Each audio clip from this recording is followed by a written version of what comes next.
Hello, ladies and gentlemen of YouTube. Long time no see. It's been a while since I've been on the YouTube stage, and I know it's been a while.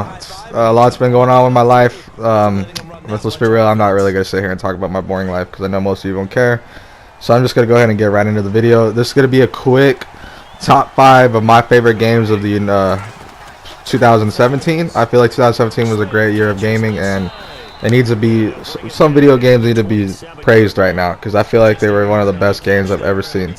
So this is going to be in order. I'm going to start with 5 all the way to 1. I'm going to add some honorable mentions between 2 and 1, that the games that did shine still but weren't completely 100%. So without further ado, let's get to it. Number 5. Coming in at number 5 is South Park: The Fractured Butthole. I mean, when I started playing this game, first of all, I got it for free. My brother bought it, and he's a huge South Park fan, so I went ahead and, since his account was primarily on my PS4 Pro, I decided just to go ahead and download some of the games he got, and I feel like this was one of the greatest games of 2017. I played the first one, The Stick of Truth, and I feel like the first one took a lot from like different video games like Final Fantasy and shit, and put it in this one, The Fractured Butthole. It makes its own video game, and it literally does feel like you're playing a South Park episode. You're controlling your own character, and it's so fun going into the South Park world, because I understand South Park's been out for a while, but they always find a way to make me laugh. And I could go have a bad mood at work and come home and play this game, and then I'll just be laughing my ass off. So I feel like a funny game needs to be sorted out. The funniest game of 2017 is probably South Park: The Fractured Butthole, and then I feel you expect to see a lot more of these type of games. The gameplay is very simple too. Like you're seeing on the screen, literally you just move around in a square box and you get to attack, picking which ones that you could use, which attack to pick. And it's like take turns, kind of like Final Fantasy, but it's in a like small box square. And man, this game is just interesting. So Aaron with the number 5 spot. It's probably one of the funniest games of 2017. All right, moving on to number 4. Oh man, was Star Wars fun. Star Wars Battlefront 2, the predecessor of Star Wars Battlefront 1. This game was astonishing. I had a blast playing the multiplayer. I felt like the multiplayer was definitely the one-up the last one that was in, and it was so fun to just sit there and just play the game and seeing everything. The shooting mechanics was really fun. I didn't get any gameplay of the Galactic Assault, but it's basically where you just go into like the space pods like in the movies and you just battle out in space. And EA does such a good job making these games feel so like you're actually there. It feels like I'm playing the Star Wars game. The fucking game looks absolutely astonishing. The atmosphere is so great. It feels like I really am playing an actual Star Wars, like actual movie. It's just one of these. What's up with these movies and TV shows taking over the damn empire of games, pretty much? I don't even know. One of the new modes they have in this game, I'm not sure if it is a new mode or if it was in the last one, is called Heroes versus Villains. So basically one side's heroes, one side's villains, and you get to pick out of not the whole Star Wars roster, but out of the big main guys that are in Star Wars of the villains and heroes. And it's just so fun being fucking Yoda and just running around all small, and then we're going to the next game and you're fucking Darth Maul choking motherfuckers out. Definitely one of the greatest modes I've ever played. Definitely, if you're a Star Wars fan, this game is a go-to. Oh man, Uncharted: The Lost Legacy. There's a reason why this earns my bronze medal, my 3rd of all years. Let me tell you, I haven't beaten this game yet. I'm not even that far. This is literally footage of me playing not even an hour ago. When I was picking up some footage, and already this game earned number 3 spot. I don't even care how the game ends. They killed that Assad guy. I don't even care. It's just the way this game looks. The way it looks on my PS4 Pro is fucking what takes me away. And the way it functions too. It's literally like I'm playing a DLC of the last one, Uncharted 4, but better. No one's gonna be better than Nathan Drake. I know that, okay? Nathan Drake's a fucking legend, but it's literally like I'm playing something like that. I just love the atmosphere. I just love running around. I just love the gameplay, the hit detection, the way you move around, and even the girl Chloe is just fucking fun to play as. I just like seeing Chloe, and I like seeing the other girl you're playing as, the black girl, Nadine, right? So Nadine Ross and Chloe Fraser, they are both treasure hunters now. Nadine was the antagonist from the last one, turned treasure hunter because she wants to make more money. And Chloe picked her up because she feels like she'd be a great asset to our team. You're playing as Chloe. She was in Uncharted 1 and 2 and a little bit in 3 and 4.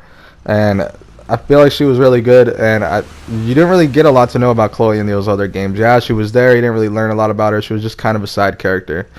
It's just crazy how Naughty Dog kind of throws her into this game and makes her the main character, and this is the girl you focus on. Like, this is the only girl. You don't ever be anybody else in the story mode. You always this chick. And you learn so much about her. You see how much similar she is in ways to Nathan Drake, but you see how much similar she's not in ways of Nathan Drake. She handles situations that Nathan Drake would handle differently, but it works out both ways. And I feel like the gameplay is what gets me to it. Like I said, it feels like I'm playing Uncharted 4, but like a DLC of Uncharted 4. But the hit detection, the pistols, the way the game works, it literally just feels like a great game I'm playing.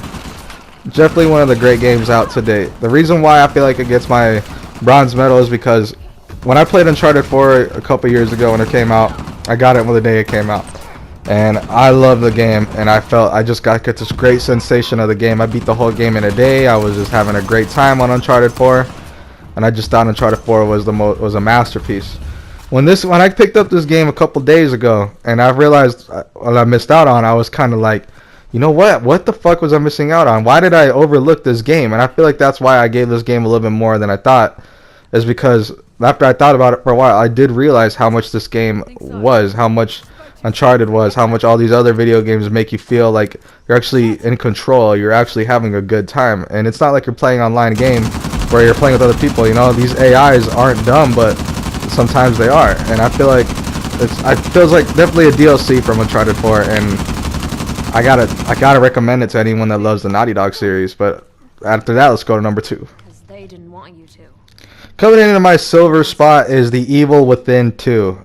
The Evil Within 2 is by far the scariest game I've played in 2017. Okay, I will talk about other scary games that I also play in 2017 when I get to my honorable mentions, but this game earns my silver spot because of how not in control you are in this game. This game is definitely it feels like it's Evil Within 1, but better. I feel so many different things when I played this game. It was more open world based. It was more weapons, more customizing, more, you know what? Even more detail and focus on the character Sebastian himself. And the last game, I didn't really know much about him. I saw them. I kind of thought of him as this Batman, Christian Bale wannabe guy that's gonna keep quiet. Life sucks. My family died type of dude. But when I played The Evil Within 2, and when I was picking up this footage earlier, because I did beat this game on my other PS4 recently. I did get a PS4 Pro, so I didn't get enough time to make or beat any other game, so this is all new footage on my new system. I did beat the game though,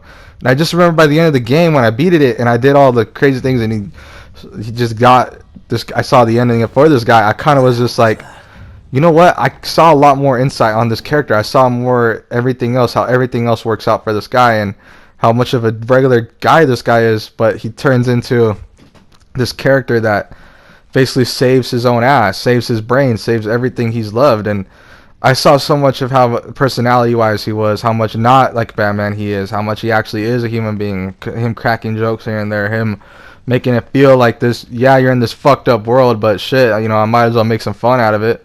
Like, because he's been through this shit before, and he knows what he's going to go through again. So he, in his head, he's like, I've been through this shit already. Let's fucking do this.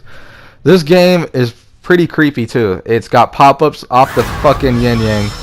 Just like right there. It's always got pop-ups. The fucking game, it just feels like you're being chased. And I played Resident Evil 7, and I played this one, and the thing is that with this one, I feel like you're not in control. These creatures that you're facing are way worse than Resident Evil 7 creatures. In Resident Evil 7, you can figure out these guys.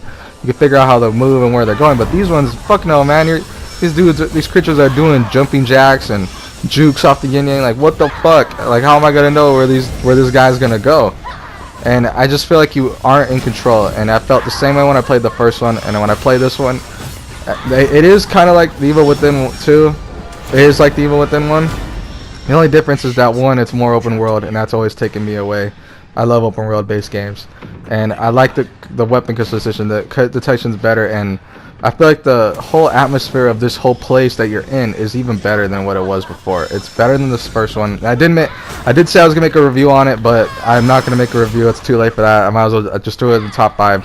Definitely a go-to game. If you love scary games or games that's gonna creep you out, check this game out. Now it's on to our honorable mentions.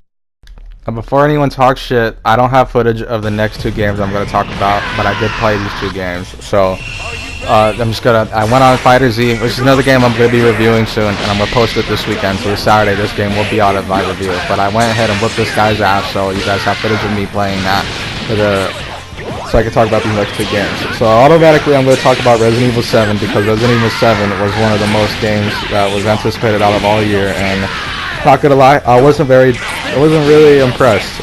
I wasn't impressed to the point where I was disappointed. I wasn't disappointed. I thought the idea was great, and maybe it's because I didn't play on virtual reality or I didn't play on the computer or whatever, and it was more better on those.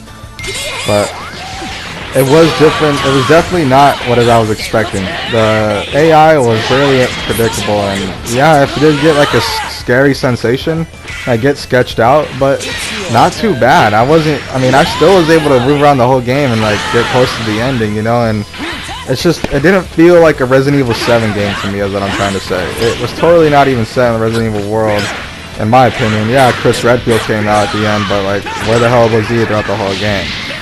And I just couldn't feel the Resident Evil game. I couldn't feel it. It felt like I was playing like a brand new scary game that never came out. That's exactly what I felt like I was playing. And maybe it's just me. I haven't played a lot of the Resident Evil games. It's whatever. But that's gonna earn one of the first honorable mention spots. Now the second honorable mention spot I'm gonna give is Horizon Zero Dawn. The reason why I'm giving Horizon Zero Dawn and not even a place on this list is because I never beat it. I played Horizon Zero Dawn on the hardest difficulty, and I got to this part where I had to fight this dragon fucking thing, and I, for the life of me, could not win at all. I couldn't win my whole life on this whole thing, and it was the hardest thing I've ever had to do. I could not beat this fucking thing, and I eventually just gave up. I didn't even go back to the game. I don't even have the game anymore. I fucking got rid of it. It wasn't, in my opinion, one of the best games of this year. I couldn't get past how hard it is playing on the hardest difficulty. Yeah, I could have changed the difficulty, but what does that make me feel? I'm not a bitch. I'm not gonna just change the difficulty because I don't want to play on the hardest difficulty anymore. So I definitely had to get rid of it, and that doesn't mean it's a bad game. There's a lot of positives that's on there. I like the whole idea. I like the whole idea of the whole dragons, like not dragons but dinosaurs and all that shit being robotic. I like that shit. I like the way it played out, and it's not even that's like all you're killing, because it's not. You got to fucking fight and play and beat up all this other shit like actual human beings and kill actual human beings, and that was just one of the best things of this game, and it definitely stood out from the rest. Story mode could have been a little bit better. I didn't really understand it, and the character though was cool. I forgot the girl's name, but the character was really cool, and I like the idea of it being a chick. I like the idea of it being somebody that not a lot of people stood out about, and not a lot of people were expecting at the same time. To be honest, not a lot of people were expecting their new game to be like a Horizon Zero Dawn and being kind of set how it is. And it was an amazing looking game. I wish I did have footage to show everyone. I really did wish I had footage to show what the game looked like, but everyone mostly does look out and know what it looks like.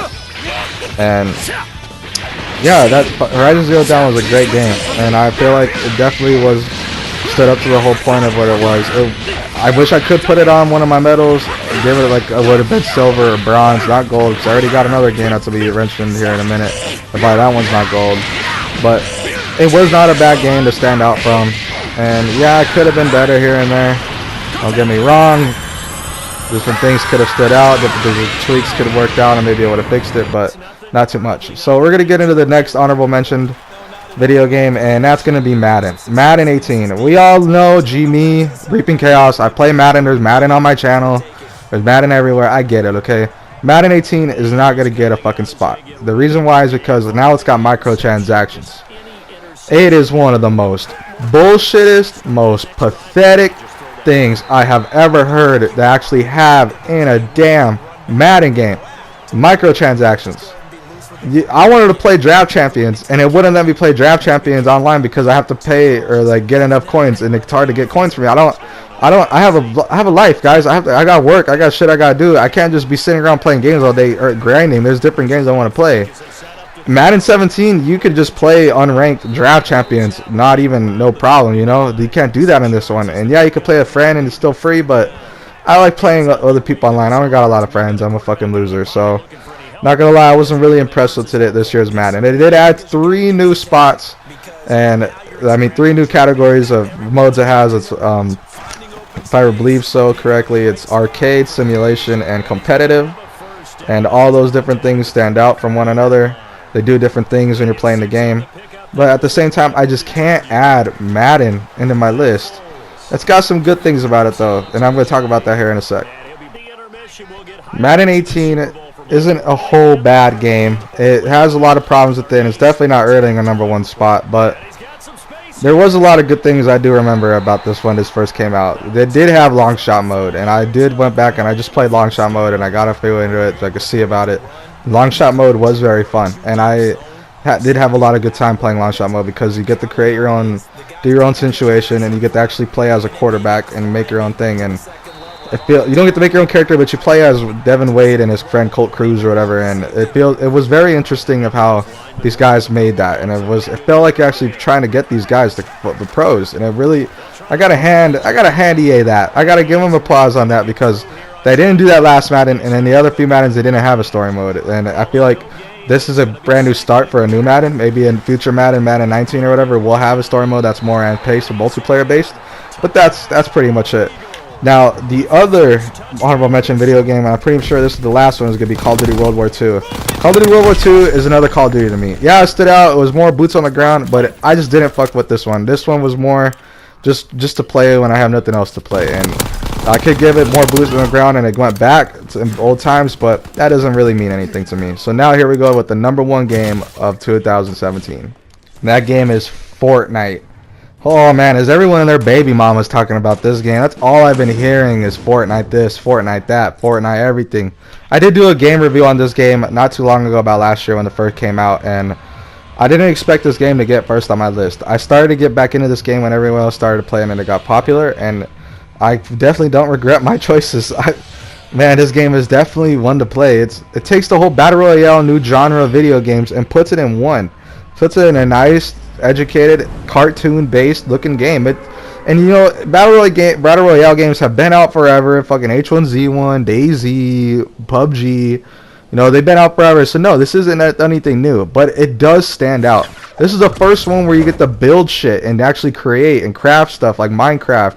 And I feel like that kind of takes a lot of things from different people and stands out a lot more because, like all those other games had all these other things like driving around with your friends, crafting still, but you can't build walls, you can't build your own bases, you can't do stuff like that. Kind of like how Minecraft is, and I feel like it's getting to the younger generations more, the young, like that type of generations. It stands out more. It feels like a fucking definitely like when you get down to the last two people, the last one, it gets intense. Yeah, man, this game from start to finish is intense as soon as you drop. And I've had over 100 hours on this game. It is definitely #1 spot, and everyone should play it. And I recommend it for everyone. That pretty much completes my video, everyone. I really enjoy it. Thank you guys, and I love making videos. I thank everyone at my community for helping me out making these videos. And I feel like a lot of video games last year, did come out, and some that didn't, I didn't explain or talk about. And I did play a lot of games back here. There's a lot that I didn't talk about. Video games are definitely a necessity. It's something that just needs to be addressed when you can. And I'm not one of those people that can play games 24/7. But I did see a lot of great games this year, last year, and I did see a lot of improvements from other games and different things that aren't in the other video games. I do recommend a lot of the games. I did say all the games and even more that I haven't even said in the video. And I just will say I know 2018 is going to be a great game. I'm looking forward to Far Cry 5. Look out for that review. I'm making a Fighter Z review. Look out for Injustice 2 new characters reviews. I didn't talk about Injustice 2, but that is a good game, and I do recommend that game to everyone as well. And expect Red Dead Redemption 2. And thank you guys for watching. By the way, there will be a new video this Saturday. I love everyone. Good night. God bless. I love you.